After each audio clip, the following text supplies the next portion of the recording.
That is the whole notion of like, if you have an idea and half the people love it and half the people hate it, that's a really good place to be. That's a rich territory to have an idea. Because if everyone loves it, it's been done. If everyone hates it, then you might be an idiot. Hello and welcome to the Power Players. I'm your host Harun Bukhari, and my guest today is Sahand Dilmagani, CEO and founder of Terra Kaffe, a New York-based coffee machine producer. In our conversation, Sahand tells us the story of how he went from being an investment banking analyst to working for a startup in Germany, earning less than $30,000 a year, which laid the groundwork for the inception of Terra Kaffe. Sahand and his team have created one of the most beautiful coffee machines you'll ever see, and he tells us how and why Terra Kaffe is better than competitors like Nespresso. We also dive into the unique company culture at Terra Kaffe and Sahand's future ambitions, having raised $14 million from investors. Sahand's story is a testament to unwavering resilience, passion, and belief in his own product. So with that, let's get right into it with Sahand Dilmagani.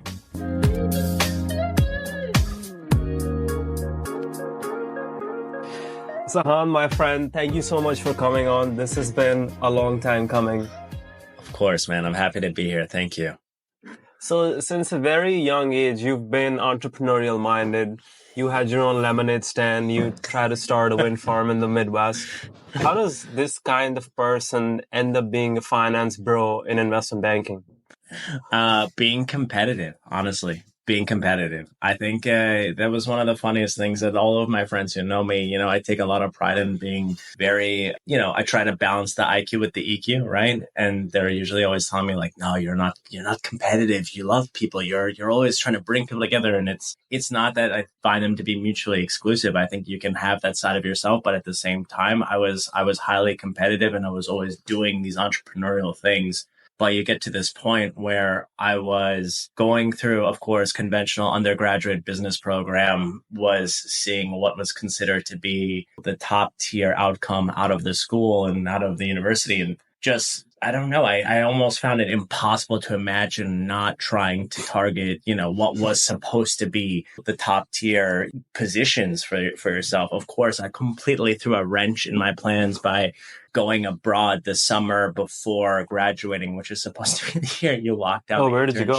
I went to Beijing. I went for an exchange program, but I ended up working at PwC, which was great. I mean, you would imagine that such a thing would be a good transition. But I remember coming back to the US and then everybody looking at the resume and seeing, sure, transaction advisory, but then they would see Beijing Fortune Plaza and they're like, what the fuck?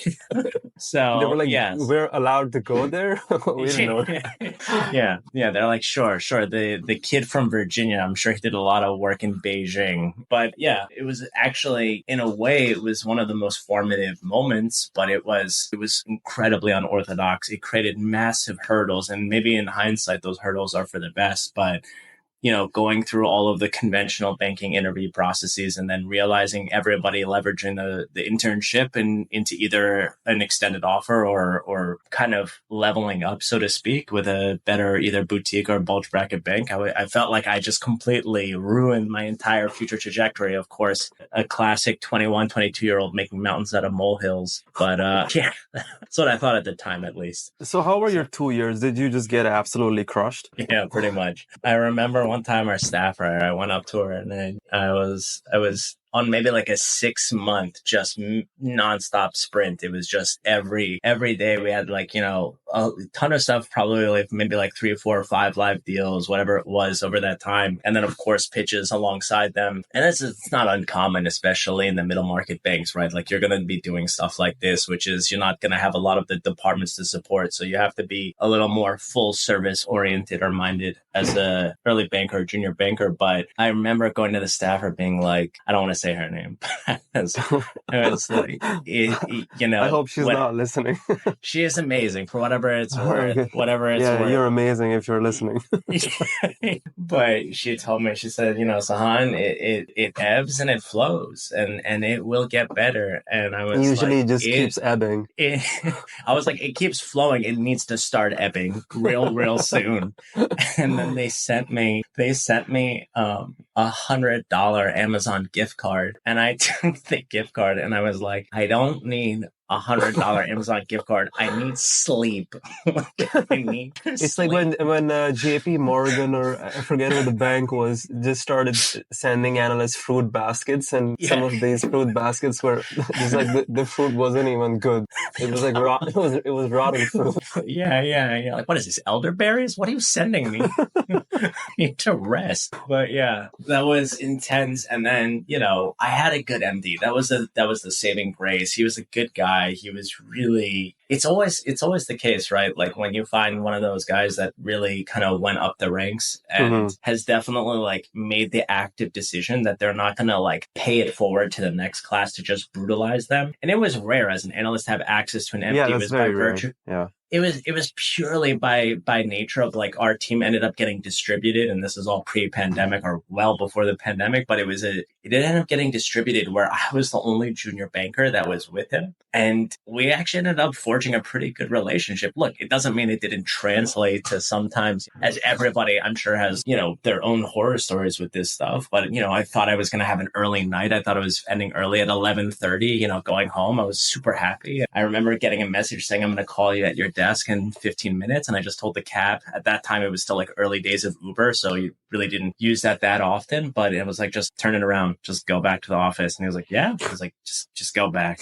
Like, yeah. And so, but that's part of that's the crucible, right? Trial by fire. So do you think being a banker or suffering through those 2 years gives you this belief that you can do anything you want? Because I would say for me, it's like when you're in the fire, you just really hate it.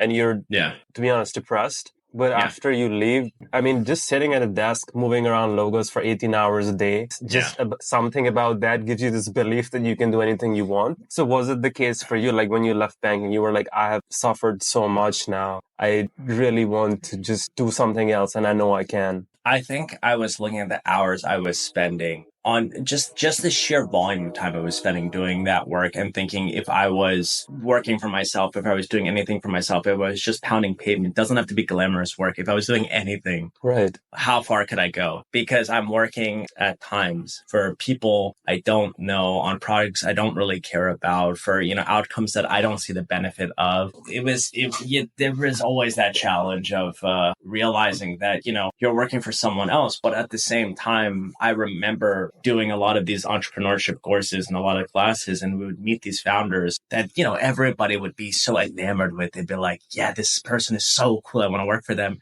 And I never forget the one time this guy brought a 6-pack to those one founders in particular I'm thinking of, that he was like, I want to come work for you right away, right out of school. Like, I want to hang out. And they just both ended up being two guys that were ex-bankers, both bulge bracket, both did a 3-year stint banking, 3-year stint in private equity. And they both said the same thing. They're like, I think there's value in going to work for the man for a little bit. We're really appreciative that you love the environment, the culture here. It was like a on-site visit to the office. They really were quite, I would say, respectful in the way that they rejected this guy. But it was really in the spirit of, just go feel that for a bit. I don't think it's a superpower. I think it's perspective.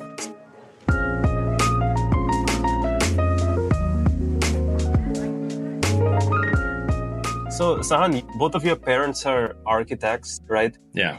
So how have they shaped your worldview and just your approach to business too? Well, the first thing they told me was, don't be an architect, whatever you do. Why is that? They said in the boom cycles, you're the last to get paid. In the bust cycles, you're the first to get cut.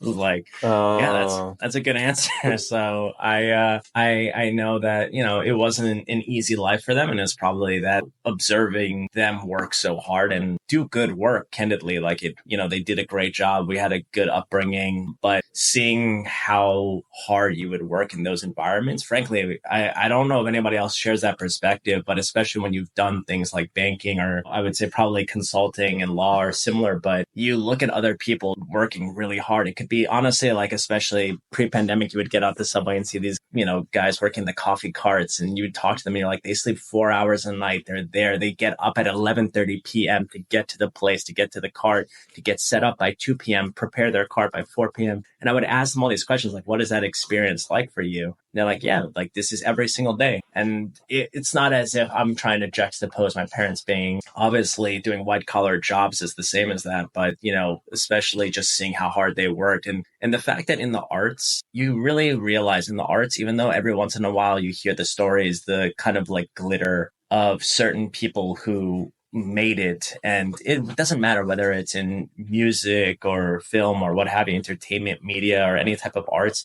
you always get the kind of headline news that's so attractive. But the reality is so fucking challenging. It is such a slim percentage. It really seems, if not probably statistically provable, that like 1% are reaping 99% of the gain in that field. It's absolutely the case that they take advantage of the fact that a lot of the people chasing those types of careers are doing it absolutely because they love it. They love the art of it. A lot of them are MFA, sculpting, painting, what have you. And, then end up in those fields because they want a little bit more stability in their life. But even then, you're still getting people super passionate about just liberal arts or fine arts. And that to me I witnessed that. And I didn't care about it as a kid. I didn't. I was almost annoyed with it. Like we would come to New York and I would be like, again, like my family, like pointing out every detail, every, sconce, the floor pattern, the wood. Wait, so do they still do the same thing with your coffee machines? Like, are your parents hitting you with a place fix on your coffee?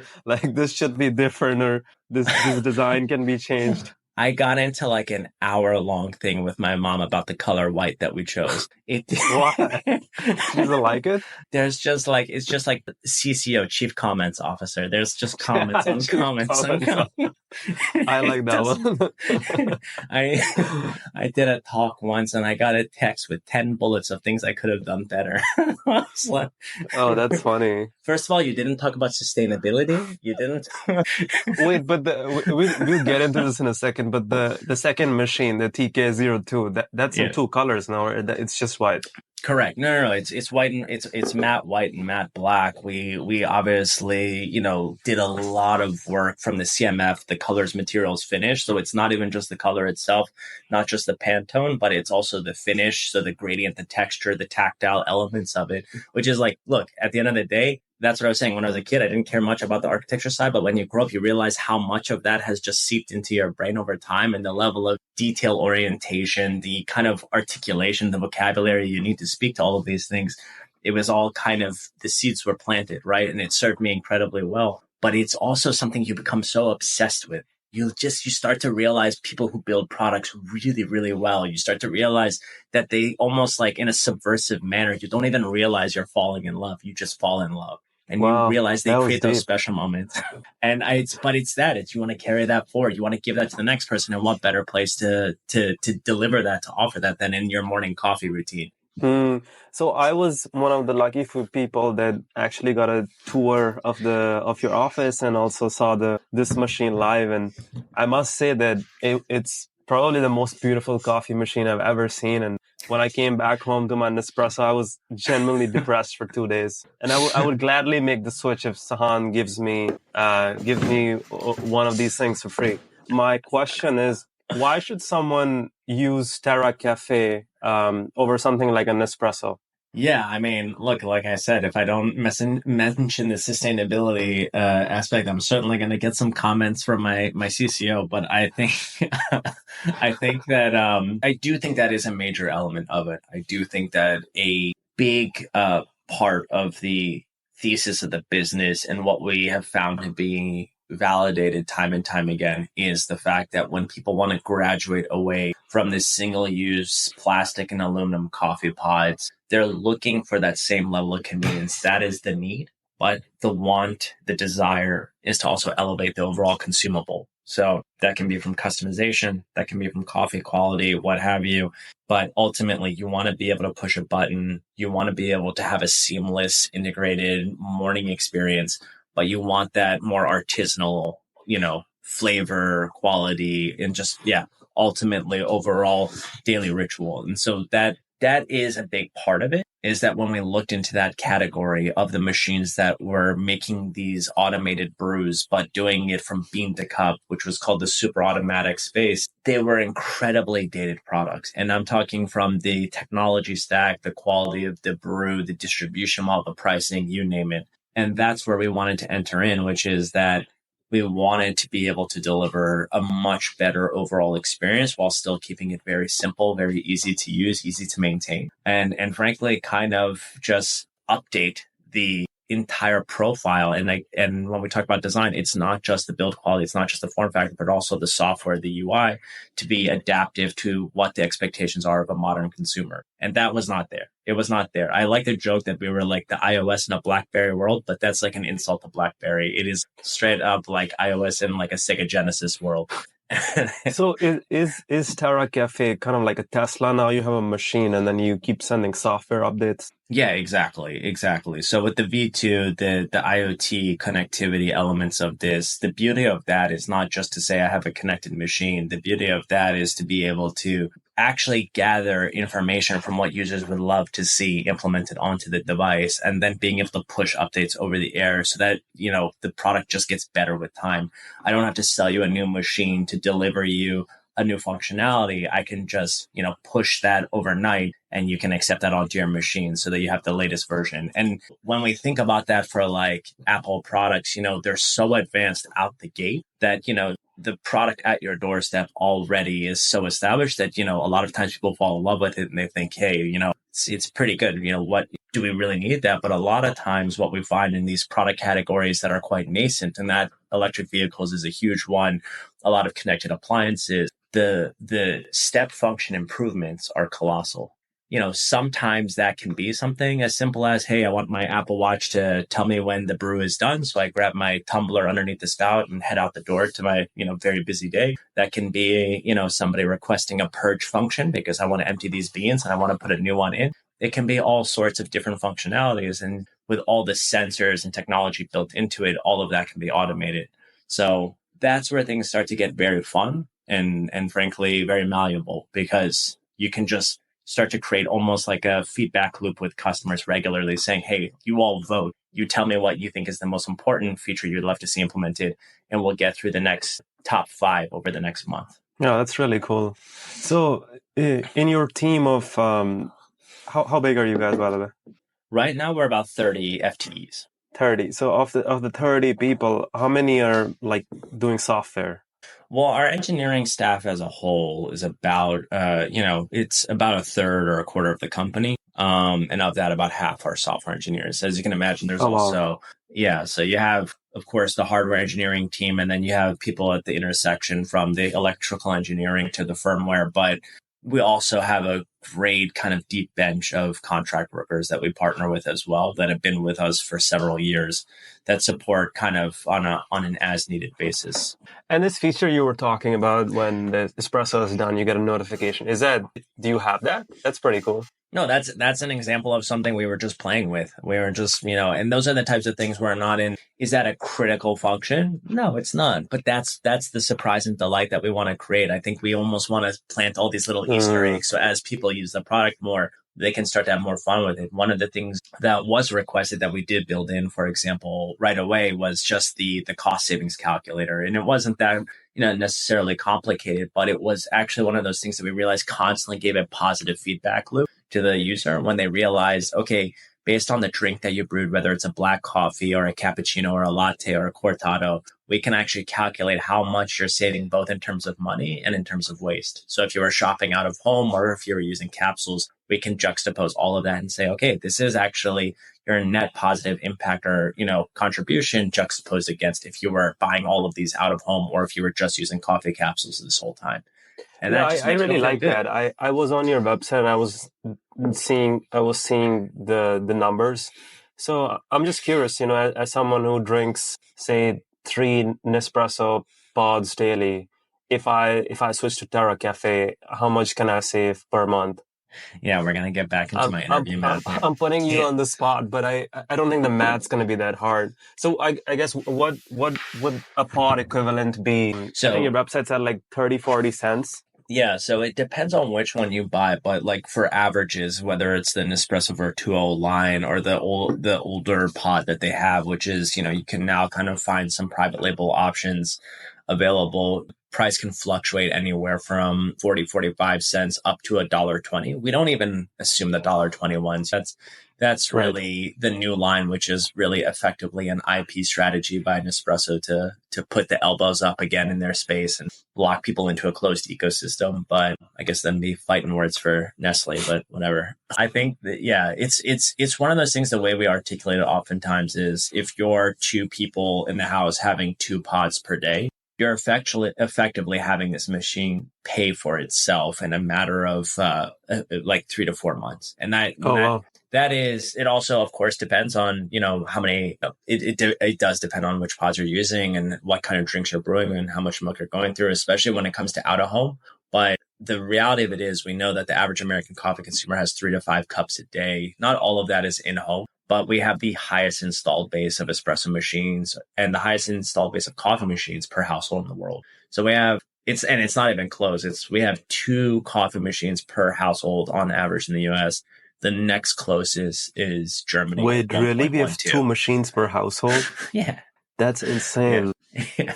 Holy shit. Yeah, it's interesting. I mean, of course, Nespresso has ranges from How much of the market do you think you can penetrate? I think that it would probably shock people to hear, but we see that we could really realistically tap into about half of the people that are espresso consumers, that are home espresso consumers. And that is, there are let's say there's a long tail of entry model options, but it's not going to be anything that they can't graduate away from over time. So that's where I would say that with the existing product portfolio, and in the future, we're playing with ideas on how, almost in a way like Tesla Model 3, how you can come down market over time and, offer comparable quality and sophistication, a more mass premium or more widely available price point. I think it's sometimes people are shifting away because of the pods. I think it's also sorry, I didn't mean to say the sustainability element of the pods, but it extends beyond that because a lot of people are tired of the running cost of the pods. They're tired of the limited selection of the pods. You're having coffee that's ground, 6 months to a year prior before you're actually consuming it. So from a freshness standpoint, democratization of selection standpoint, being able to actually choose, do you want to go the most highest and premium coffee selection? Yeah, you can do that.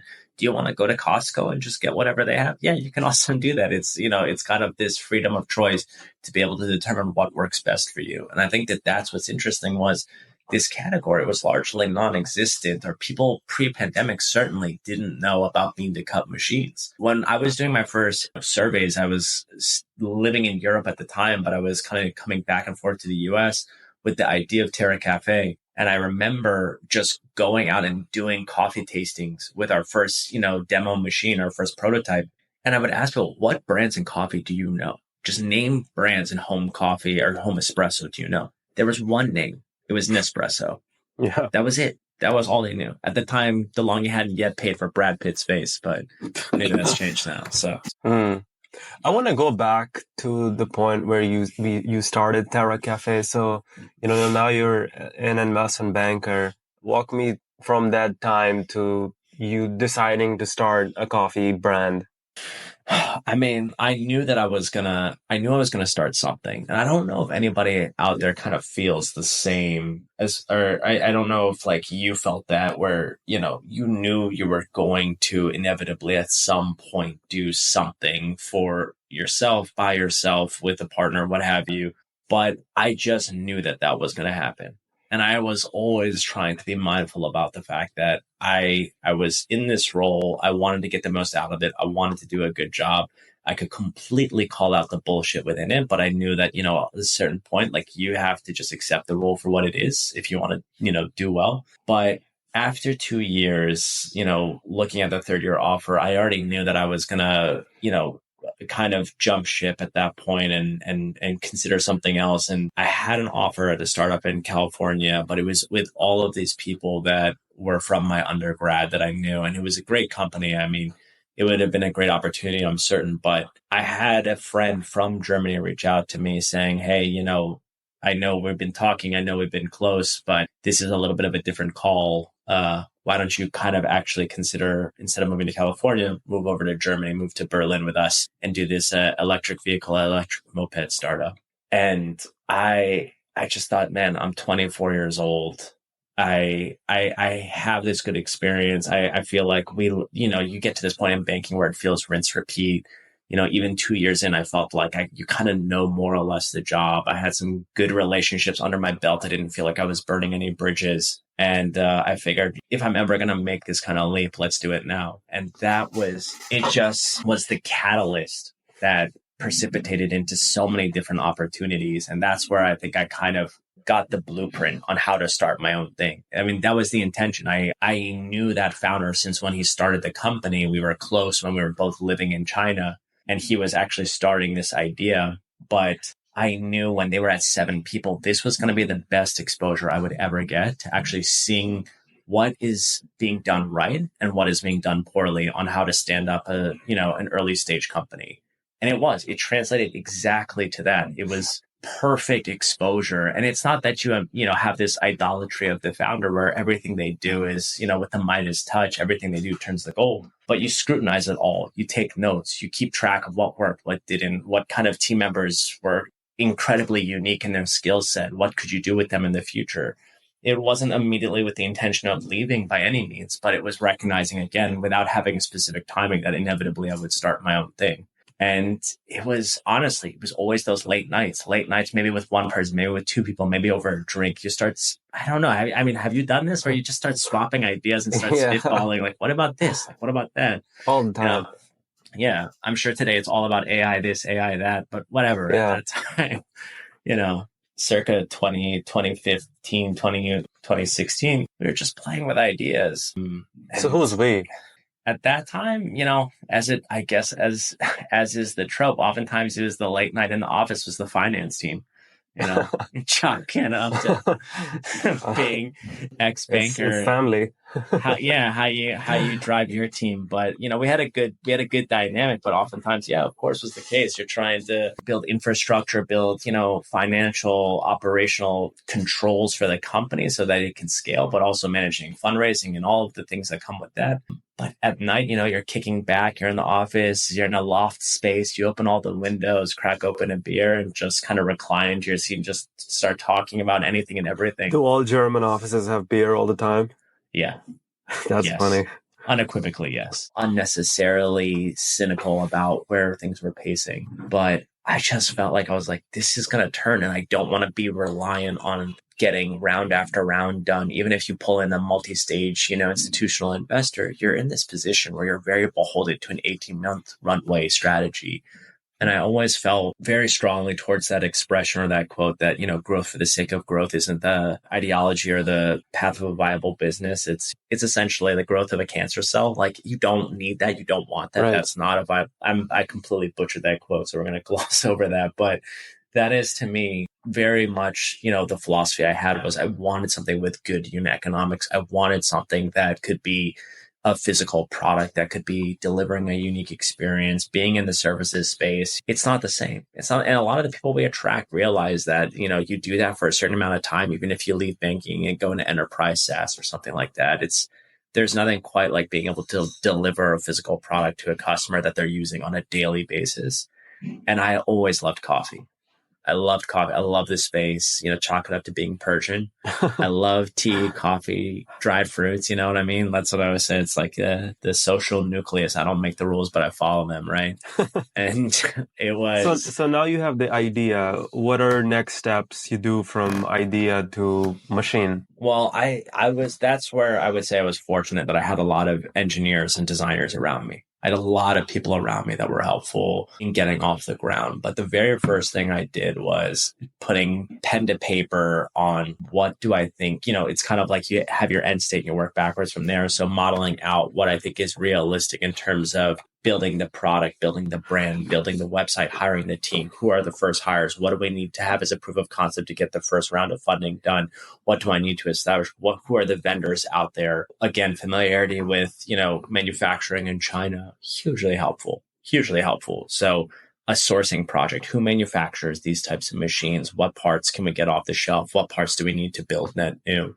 And that was, I know I'm just rambling everything, but ultimately everything was always getting mapped out. Everything was always getting mapped out in terms of what kind of actual capital allocation did I have to be able to get to the next milestone. Again, even though I said I don't want to go down the alphabet soup fundraising path, I knew that there was going to need to be outside capital to support this to get off the ground, to hit escape velocity. I didn't think it was going to have to be the same, which I think has been heavily validated, but we knew that that wasn't going to be necessary to stand up a healthy, sustainable business. But I did know that we needed to bring in some capital, and eventually identified which accelerators would be the best ones for this type of business and started applying. I still hadn't moved back to the US yet. So it was about 8-9 months after starting the idea. I moved back to the US.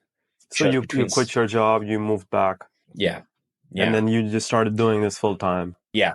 I was working, I was informed about something called lobby life, where you work from lobbies in New York. And I had never lived in New York before, but I knew a few founders of e-com brands in the city that were doing incredibly well. And I thought that's a rich soil, a rich territory to start, building my network and building my brand. And, pounded pavement. I mean, I would every single weekend, I had 2 machines. I would knock on every door in Soho because I was told that was the cool area. And I would ask people if I could, serve coffee to weekend crowds. And inevitably I, asked 100 people, one person says, yeah. And that would be how I would start getting the word out on the business. It's how I would start doing surveys to identify what people were looking for. So wait, these machines, are your machines, or these were some other machines? These were our machines. These were the first 2 that I had. How did you design these machines? And how long did that process take? That process probably took a year and a half. That took a year and a half. And that was, again, like where I say that, like in Germany, the salary you make is not going to be pretty. The cost of living is, to match. But I had people around me that I would say probably saved me $1 million in services that I would have had to pay for to have gotten the V1 out the door. Like I was a solo founder, but I had people that were from my last startup that were helping us get off the ground, that were mechanical engineers, industrial designers, web developers, espresso machine technologists. We were surrounded by people that were incredibly talented and frankly, we're good friends. That was the benefit of being in Germany. That was the benefit of working really hard for a startup. It was kind of my personal reputation, my personal brand. It was the people recognizing, this kid works really hard and galvanize others around him. Like, I loved it. I know it like fuels the whole like finance bro machismo culture, like that, all that shit that you're like, we fucking like grind through it. Like, yeah, you do though. You kind of do. And I've been playing sports since a young age. So I kind of love that stuff. But that honestly did get a lot of people to just constantly tell me that they believed in what I was doing. They loved the category. They loved the product. They loved the brand identity. Frankly, the fact that they would always say this, I didn't fucking believe it. I didn't want to believe it, but they would always be like, we know you're going to make it. We know you're going to make it. That's what my friends would say. And I always thought they were placating. I always thought they were buttering me up, but I frankly think I had to not believe it. I think it's important not to live in that headspace because I think it can breed complacency or it can breed arrogance. There's like a thin line from confidence to arrogance. And I really felt like everyone telling me that it was good. It was a tailwind for the business. But I do think that's why I had as much support as I had was you do over time, as you're working, realize you are building your own personal reputation of who you are as a person and how people view you. And it wasn't some sort of Machiavellian kind of attitude. It was working hard in connection. It's the, African proverb of if you want to go fast, go alone. If you want to go far, go together. And they would always tell me that. And it helped because... Did you think about getting a co-founder? Yeah. But you decided not to. I could never make it work. It was tough. It was tough to make it So there were some candidates, they just didn't pass the vibe check. I guess I think that I I feel like I'm going to contradict myself here because I think one of the things I take pride in is I work well with others. I think what that looks like is being honest with them about what your work ethic looks like and how hard you work and what your expectation is of others. In the same vein that I don't want people placating me, I didn't want to placate them. And I would just be really honest. I had some people that wanted to be co-founders. I even had the documentation drafted. We did the legal docs and we pulled the plug at the 11th hour because I had to have a heart to heart of like, do you understand that this is like the incubation phase? And I can understand if you're a little trepidatious, but you understand once you're in, once I sign these docs, you're in. It's got to look different. And he was a great guy. We don't talk much anymore. I still believe we have a good relationship, but yeah, it didn't pass the vibe check.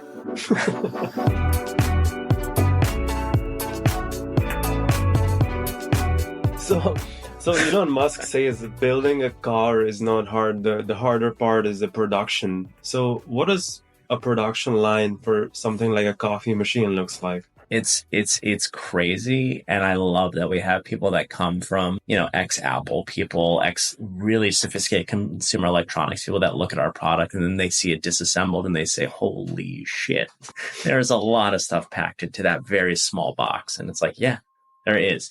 And it's crazy because it's not just mechanics. It's not just electronics. It's not just hardware. It's not just software. It's also consumables. You're also dealing with the variable substance of a food product, right? So beans, a lot of people don't think much of it, but the fact that you're grinding something down almost to the fineness of sand, which can be as variable from where the beans were roasted, where they're sourced from, we don't need to enumerate it all, but all of that ultimately needing to translate to reliably, consistently brewing a good cup of coffee when it's espresso especially is incredibly challenging. And I think that the assembly, the production is absolutely one of the hardest parts of getting this right.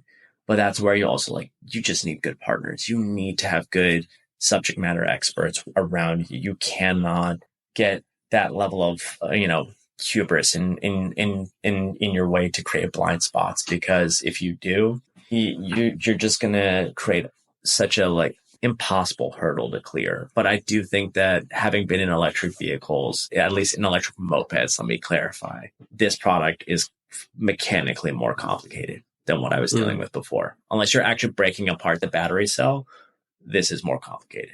So how does it work? Are you guys producing the machines in Brooklyn as well, or do you have factories somewhere else? We have CMs. We have contract manufacturers that we work with that build to spec. We have sub-assembly partners. We have tier 1 suppliers. We source the critical components and parts. Of course, if anything ever falls out of specs or if any one part is failing, we can run any sort of testing we need to run from a kind of SQE standpoint or kind of from a quality engineering standpoint. We can always go back and reevaluate something to swap it out. But at a certain point, you build a relationship where the contract manufacturer should get to a steady state where they're managing the supply chain. But you can imagine the last 36 months, the last 3 years, through the whole COVID crisis, has just been absolutely insane. So having not just a mastery of production manufacturing, but also skating to where the puck is going. There was a while where we had full line of sight to our touch displays. We had full line of sight. We had no issues. We had no bottlenecks. But we looked at it and we said, okay, we know everybody around us is having bottlenecks and they're paying more money for a shittier touch display. So logic would dictate, I'm about to buy a fuck ton of my displays because I know if I'm skating to where the puck is going, they're all going to start coming after my guy. And I don't want to be at the back of the line. And that's exactly what happened. We put a huge PO in, we got ahead of it, and we just said, look, if I had to guess, I would rather risk mitigate. We went from, what was just in time inventory to just in case, man, just have it on the stock, just have it on the shelf. And it saved us. It saved us a lot of times to be able to just forecast out what we need to watch out for. And now it's shifted back a bit. So it's an efficiency game again. But that keeping ear to the floor, finger on the pulse, whatever expression you want to use, was critical. It was critical. And honestly, it goes back to humility. Don't pretend that you know everything. Constantly question, constantly be a little curious, be a little, what's that Andy Grove? Only the paranoid survive. Lots of good quotes in this one. We're gonna have a lot of highlights. Oh, yeah. We gotta just know which one to roll our eyes at the most. I think I butchered half of them. No. You've been crushing it. So you've raised nearly 14 million in 3 rounds, I believe. What have Yeah. you what have you spent most of the capital on, and then are you guys profitable today?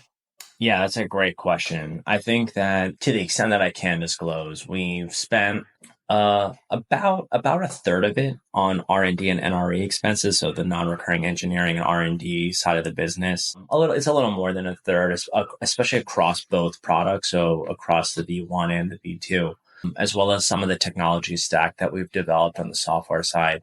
Then, of course, you have growth capital for building the team, for the sales and marketing. A lot of the new relationships that we've been cultivating, we're excited with, especially a lot of the retailers that have been knocking on our doors, where we're still trying to be very judicious about. But all of that, especially in the early days does take some initial capital to get up and running with. And look, being very lean, our nearest comp has, raised 3-4x our capital. And they've released one product where we've released two. And I take a lot of pride in the fact that we've pretty much had to be net income positive from day zero, just because we never raised that much. It was always, we need to hit the success. We need to show the traction. We need to show the proof in the pudding. And then we got the funding. We never had like one big check that let us get kind of high on the hog and just start spending and shooting in all directions. But it's good. Rigorous prioritization is good. At least in this market, if you have that already woven into the company, you can really perform well and separate yourself from the pack. But that is where I'll say, ahead of the O2 shipping, that's been one of the things we've had to be really mindful of, is we're not sunsetting the TK1. It's a great product. It's a great price point. The O2 is going to be a bit more expensive at $1,500, but still an amazing deal. But with both of those products, have always kept a mindset of bottom line positivity. Certainly gross margin positive. So That one is crazy. if you were bottom line positive, why raise capital? Sometimes, yeah, it's a great question. And that's where the accounting principles come in, not to do the adjusted EBITDA, so to speak, but The community adjusted EBITDA. Exactly. Yeah. But it's definitely one of those things where there's the ebbs and flows of capital. I think that that's where to the whole point of what we can recognize on the O2, given it's still a pre-order product, that's where I would carve that business out, which is that the NRE cost, R&D cost there, and then just the working capital. It's just the working capital of the business that has put us in a position where we could execute. I mean, look, that's why through the last 3 years, we've had inventory where most people have not. That's been really tricky to navigate, because you're always threading a needle as you're scaling up. The capital requirements on the inventory build side keep scaling up. So, we're just kind of breaking through into that threshold of a business that can start playing with the big boy kind of facilities. And that's where I think there's going to be a huge unlock going into next year. And I know you have some other products too. Now you're selling coffee as well. What percentage is the machines versus these other ancillary products? The vast majority of the business is the hardware products, but we have a greater and greater percentage are the consumable side, and that's the coffee and the care and cleaning products. So that's your kind of descalers, brewer cleaning tablets, filters, and what have you, that people just are going to purchase to take care of their product. On the coffee side, I will say that it's been really interesting, because we identified a similar white space where nobody knows what coffee to buy for automatic machines. Forget it if you bought a Terra Kaffe or otherwise. Right. People don't know what coffee to buy. Right. And so we were like, okay, well, what if we created our own blend? So we crafted up our own blend to basically attract all super automatic users, whether you bought a Terra Kaffe or bought a competitor product. We wanted to create a blend that is best for these types of machines and matches the profile of what we know people are looking for. Got it.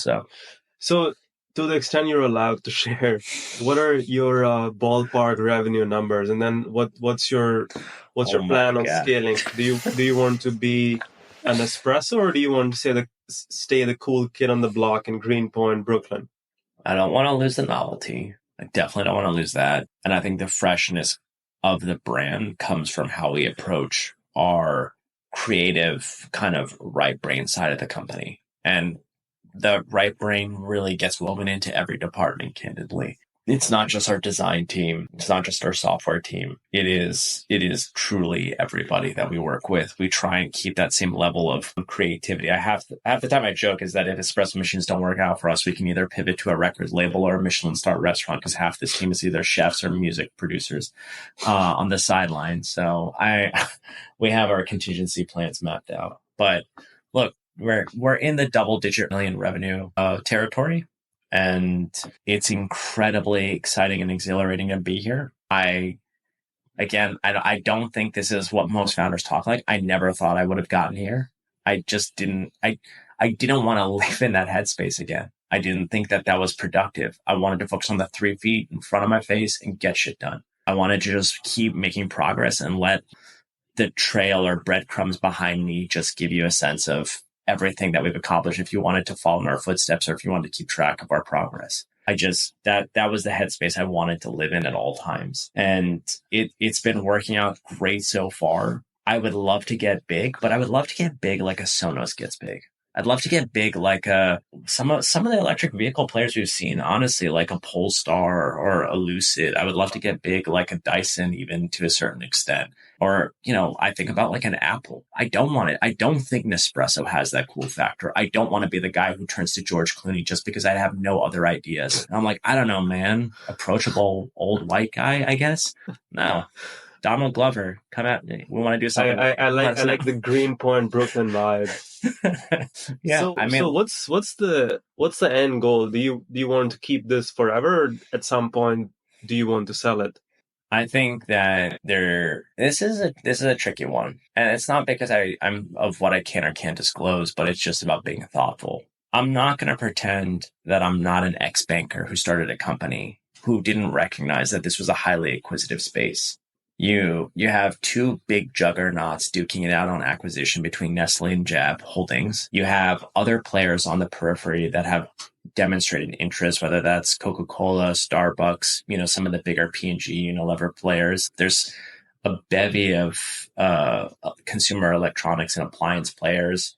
They're all there. And to a certain extent, we've had conversations with some people, but that's just because I like to keep my finger on the pulse. I do think that at some point, the monetization path, it could look like an IPO. I think more realistically at one day, it very likely will look like a sale, because the synergy value is going to be so ridiculous. And I realize everyone can roll their eyes at all that shit. But I do think that overnight, there are some players that could just absolutely blow this out of the water with their existing distribution and ability to negotiate cost basis. And it would just be the most ridiculous cash cow.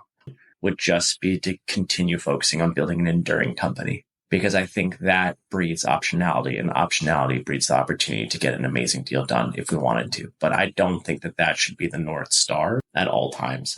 I think that's the balancing act a lot of founders, especially if they have an ex-banking background, need to be mindful of. Yeah. So you've reached pretty significant scale. So if someone came to you tomorrow and gave you a really good offer, would you consider selling? You think there's more work to be done before? I think anybody who's coming right now to give us a really good offer knows why they're coming right now to give us a really good offer. So a preemptive deal would be, I think it would be hard for what I know of what we built. Again, that's what's public facing and what's not public facing, to get credit for everything that we're doing. I think that would be a penny wise, pound foolish mentality. Now, hey, if anybody out there wants to surprise me, $1 billion, sure, I'll sell. Test that assertion, please. If any billionaires are listening and want to acquire Terra Kaffe, shoot me that IOI, shoot me that LOI. I'm happy to review. And we can, I can put my money where my mouth is, I guess. But that is how I see it. Is that what anybody at face value, if they just came and looked at our website today and looked at what we had today and said, I want to buy this, I don't think we would be getting credit for half of the stuff that's happening behind the scenes that has a very immediate line of sight to being able to be commercialized, merchandised, and scaled. But there is very rational and sensible reasons for sequencing out things the way that we are, where we're at today.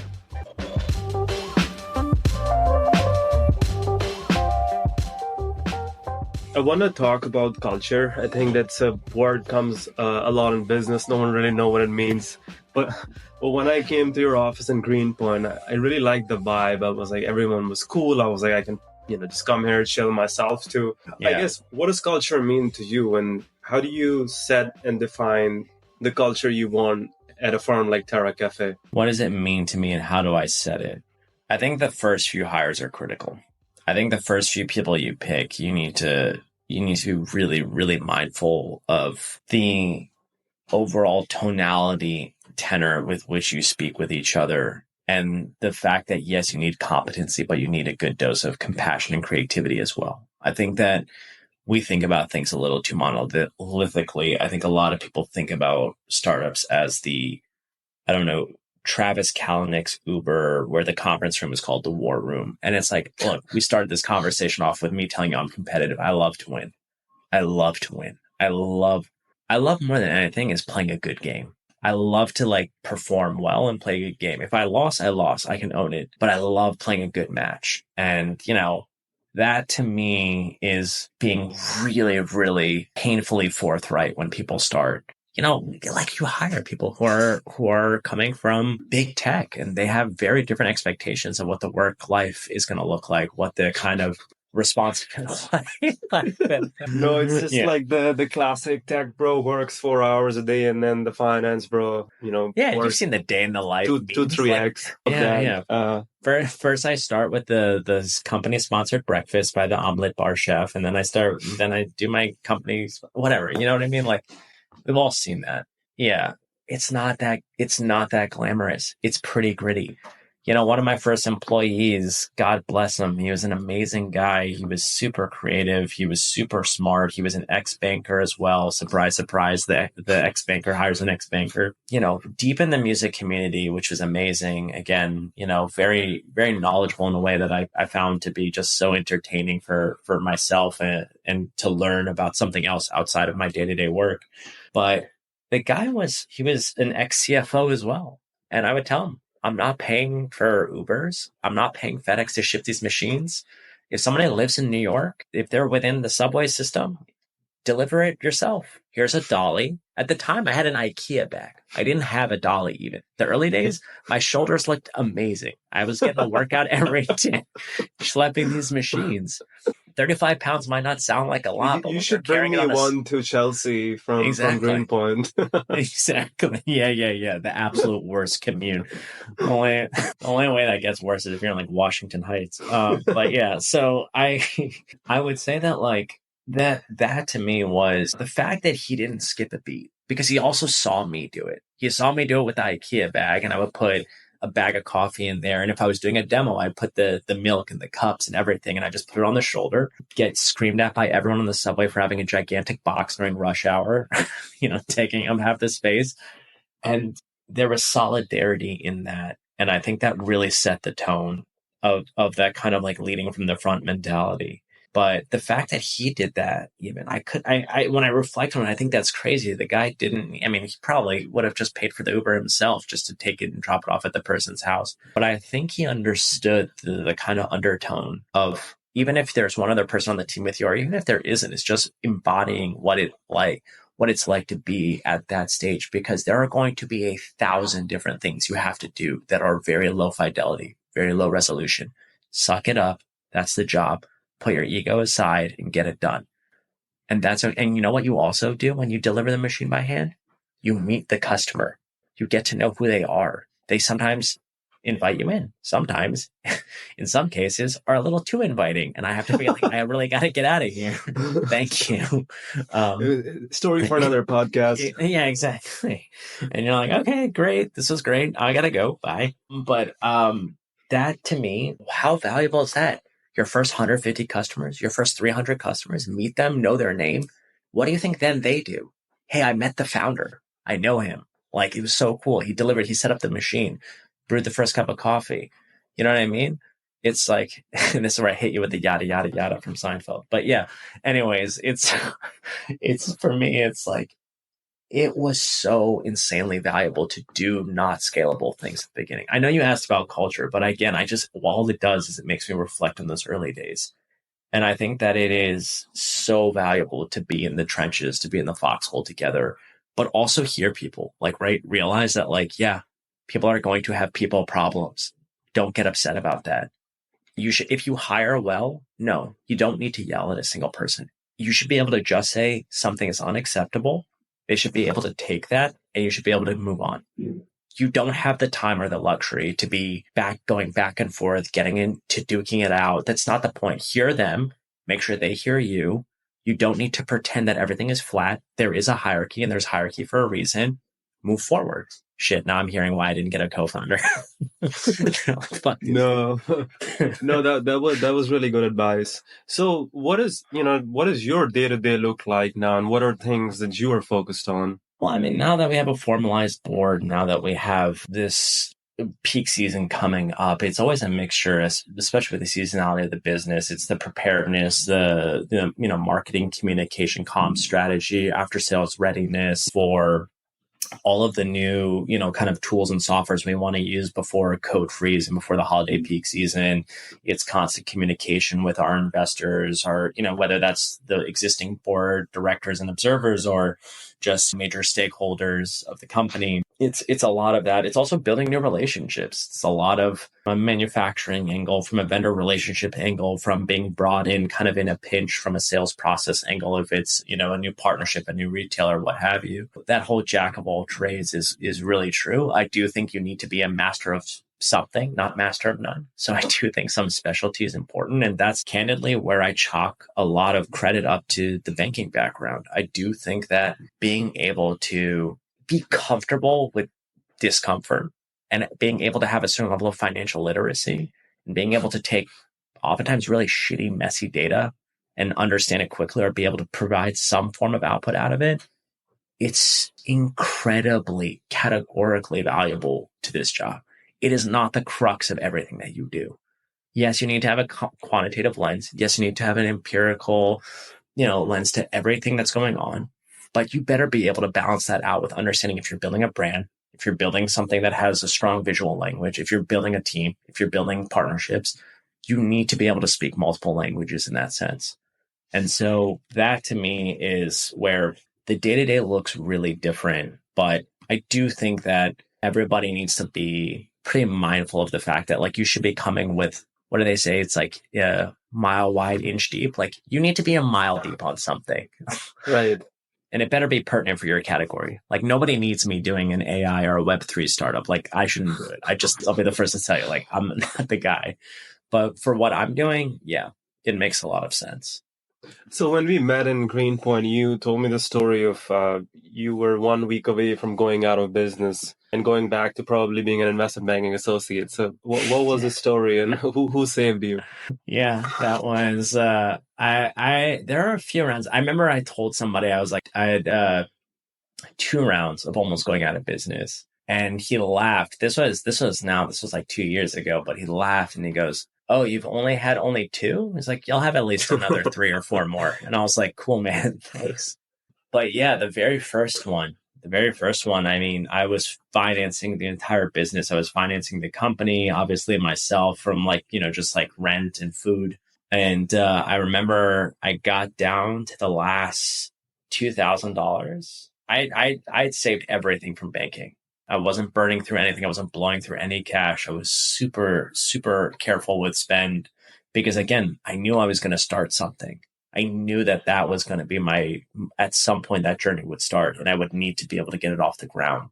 And look, I put myself in a position where I had to make a judgment call. I was eating 1 meal a day for 1.5 years to, again, save money for the company. It's fine. Again, looked good. So that didn't hurt, in all directions, but it was a sacrifice. And I remember right before I was about to throw in the towel, I sent my last monthly update around. By the way, PSA to all founders, do monthly updates for all prospective investors when you're starting out. I'm serious. Just do it. Even if it's low fidelity, even if it's ugly, even if it's just bullets in an email, ideally drop some eye candy. Even if you're a SaaS business, have some visuals. People love that stuff. Never underestimate it, but do it. Even to prospective investors? It depends. It depends. You need to be discerning there. You shouldn't do for everyone, but you need to pick and choose, and you can also demarcate. You can have a deeper one for existing, but I'm talking about the people who have no investors, really, is what I'm saying. It's Right. like when you're getting off the ground, or it's a friends and family only. If it's friends and family only, send updates to pre-seed people, send updates to early stage folks. You never know. It doesn't even need to be pre-seed. Sometimes it's the seed or the Series A people that have the relationships because they all have downstream relationships. Do it. It will make a difference. I've had that the two times that I almost, had to call it. Both of those times were a result of doing regular updates since the beginning. Every month, just build that practice in of I'm going to just document, and it'll make you better at pitches. You'll just have your Right. numbers ready to go because you've already built that discipline in. But anyways, I sent that update. I hit send. I am 95% certain that this group had already forgotten about me, and they got that update and they said, "Can you come in the next hour?" I was living in deep, deep Brooklyn. They were in Union Square. And I said, "Sure, I'll be there." And of course, luck would have it that the express train wasn't running at that time. I was on the last stop on the 4, just made it in on time. They said, "That was great. Thank you for the demo. Can you come in tomorrow morning for the final round?" And I said, "Yeah, sure." And I got accepted into our accelerator, and that was the first 100K into the business.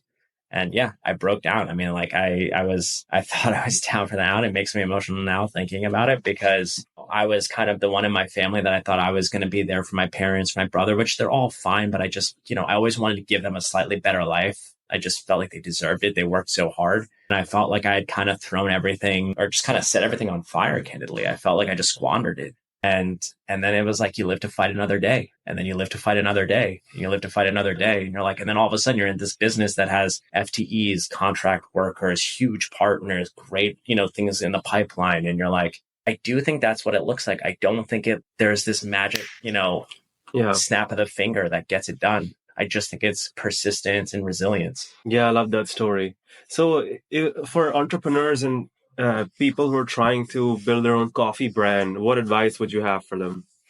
Specifically on the coffee brand or just entrepreneurs in general? Because I guess let's start with entrepreneurs and if there's any advice specific for coffee brands. Entrepreneurs in general, outside of the setting monthly updates, this probably feels a little reductive as a recommendation, but I do think a lot of people miss that is again, the resilience thing is the humility, constantly questioning yourself, having a level of stoicism and calm in terms of any sort of adversity, because you're going to get hit with it all. The ebbs and flows will happen. And I do think that communication, I mean, the spirit of what I'm saying with the updates is really communicating and not being afraid to lean into even unpleasant updates. Like lean into those because you are going to realize it will unlock a level of clarity that you would not be able to achieve otherwise. You will think more clearly. You will get better help if you are forthright and earnest with where you're at.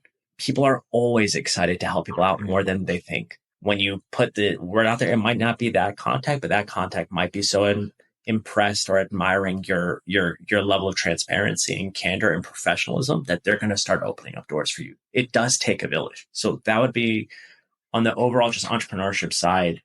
Of course, anybody on that journey already has a level of tenacity behind them that you don't need to really continue to promote because they've already got it. But I do think just, reinforcing it is a lonely journey at times or for the most part, and it's okay. Like, there are going to be those ebbs and flows, and just to realize you're not alone in that. On the coffee side, just keep engaging with consumers, keep engaging with customers. There's so much that's evolving in this space. The best thing that I benefited from was being out in the field and talking with people directly. And as long as you keep doing that, you're going to realize you're constantly ahead of the curve. And what everyone else is doing 2-3 years later, you've already been on the cusp of since the beginning. So as your fellow ex-finance pro, I got to ask you this question. Are you truly happy? And do you think you're living out your life's true mission? I think that is a great question. I think I am so vastly, I don't know how to articulate this. I don't want to almost denigrate my experience in banking because I actually appreciate it a lot. But I am vastly happier with what I'm doing now. And I'm so deeply happy professionally. I feel grateful. I feel grateful that I have the privilege to get to do this. That's why I don't want to kind of yuck the yum of if somebody loves finance or what have you. Like if that's like, they love the journey, they love the optics, they love to be able to say that. That's fine. That's fine. I don't actually see the need to actually have to like trash that. I think we can laugh at a lot of the bullshit within the job, but like I actually appreciate a lot of what I got exposed to, regardless of whether it was value add or not, because I think it translated to being a better operator. But I can just say that this is the right thing for me to be doing. It is I would not have been able to be retired, winding down in my like twilight years, looking back on this and being like, I never fucking tried. No, you gotta fucking try. I'm not gonna reflect on this 40, 50 years from now and saying like, oh shoot. And I do really believe in that notion that it's not about, you know, what happens to you. It's how you respond to it. And I do really think that even the challenges, even the getting punched in the face 1,000 times is a blessing, because there are a lot of people that have to experience really tough journeys and they don't get remotely the types of opportunities that we would have. So yeah, I'm super grateful. The happy, you just asked a very point blank question. I did not give you a point blank answer because look, man, You said you're happier. It's just, I'm happier. It's hard though. And I think it's okay to acknowledge our feelings and be like, yo, it's hard. And it's equivocating like crazy, but I think everyone who's going through it would understand what I'm saying.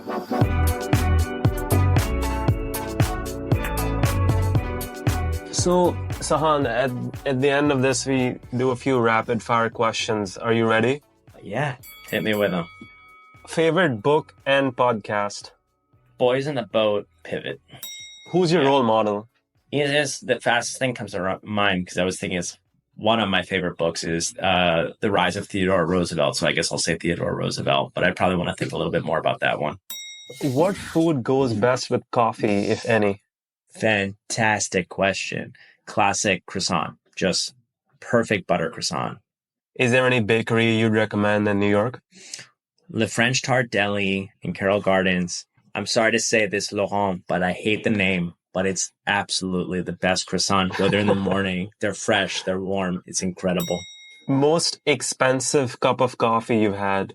That's got to be, oh man, I would say it's probably Say Coffee. Was it $7, $8 drip? That's tough to beat. Isn't like a Frappuccino like $12 these days at Starbucks? Yeah, but I've never seen a drip coffee start touching on the pricing of espresso-based beverages. Seeing Say Coffee charge an $8 drip coffee to me that blew my mind. Wait, what is it? Say Coffee? Yeah. Starbucks or Dunkin' Donuts? And you're not allowed to say neither. Dunkin'. Go to comfort food. Oh my God. Burger. From where? Bernie's on McCarran Park. Best coffee shop in New York? Oh my gosh. Parlor Coffee, Navy Yard. Is that in Brooklyn? Yep. Okay, last question. You have a microphone and everyone in the world can listen to what you have to say. What do you say to the 8 billion people listening to you? I think I'd say the same thing I said earlier. If you want to go fast, go alone. If you want to go far, go together. Says the guy who's a solo founder. That's fair. That's fair. I'll take it. But Han, thank you so much for coming on. This was a lot of fun. It went on for a little bit longer than I promised you. But yeah, I really enjoyed it, man. All good. All good. Thank you, man. Thank you. I really appreciate the time.